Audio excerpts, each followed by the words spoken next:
Lord John Browne, in your new book, you say that companies that connect with society outperform those that do not by 2% every year. What do you mean by connect with society?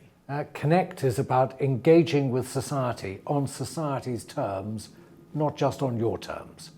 So it's to get a dialogue of what you have to do, and actually think about society being the communities, regulators, customers, and your employees, to get to actually take their views into account on what you're doing, and to do it in such a way that people can see what you're doing and believe in what you're doing.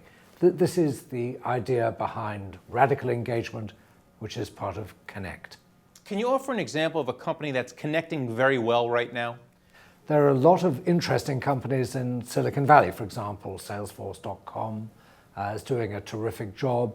Google has been doing a very good job just in these terms. So plenty of people. And then in Europe, a company called Unilever, which does a lot of personal care products and foods, they've changed their product line to make sure that they engage with society on the terms society wants. Now, a lot of people might raise their eyebrows about a former big oil CEO like yourself. You headed BP for a number of years, talking about connecting with society and benevolent companies doing good for the environment. What's your response to those people? Well, I think it's tougher when you come from the oil and gas industry. But while I was CEO of BP, that's exactly what we did. We engaged with society in a very different way. For example, we were one of the first companies, if not the first company in the oil and gas business, and I was the first CEO to come out and say, it's time for the oil and gas business to do something about climate change and to show people what we were doing in a very open way, transparent way.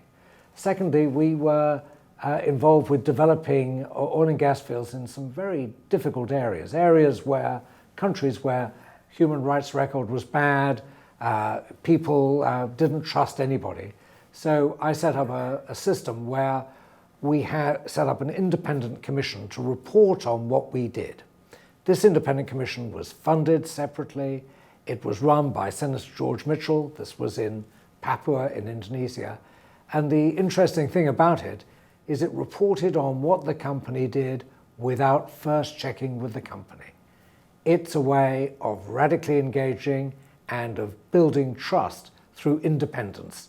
And that's very important for companies.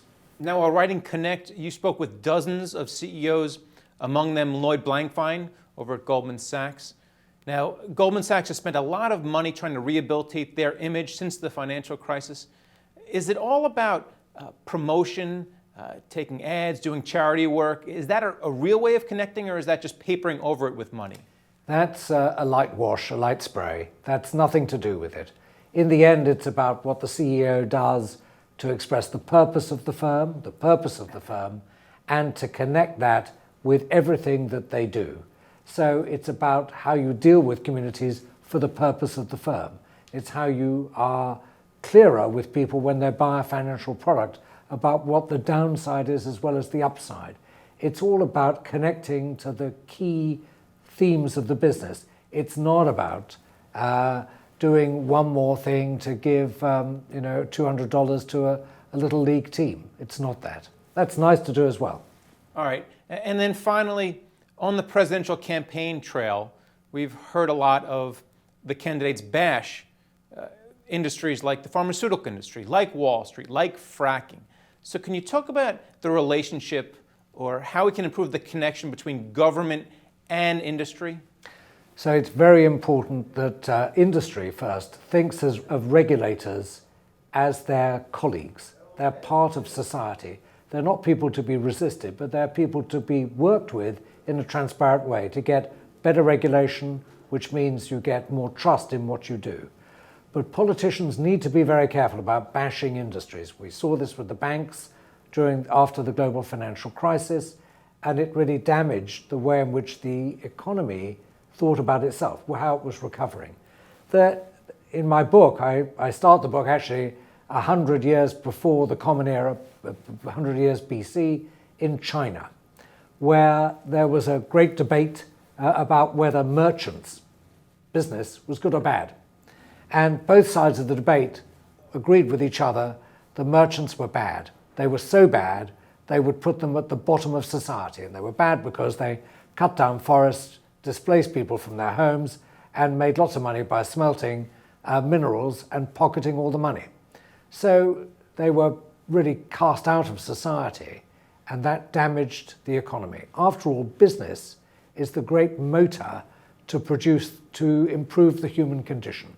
It produces wealth, it produces opportunity, produces goods and services, safety, it produces all the things we need. It's up to business now to do it in such a way that it makes sense to people and that they feel they can trust them. Lord John Browne, thanks for coming. Thank you. And thank you for watching The Street.